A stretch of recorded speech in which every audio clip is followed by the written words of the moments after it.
انت مش مصري يا سعاده الوزير؟ انت ما عارف انك مصري؟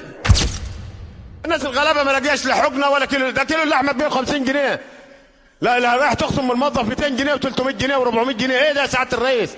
عارف بقى ايه الفرق بين النائب الشريف والنائب اللي بيديك 200 جنيه عشان خاطر تديله صوتك؟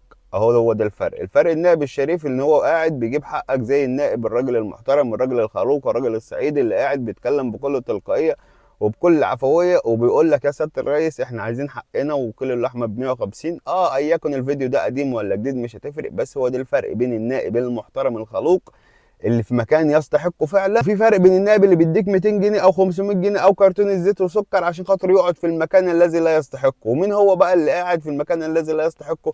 النائبه اللي ورا اللي قاعده تضحك دي، اللي قاعده تضحك دي لا عاجبها كلام النائب ولا عاجبها المجلس ولا فارق مع حد.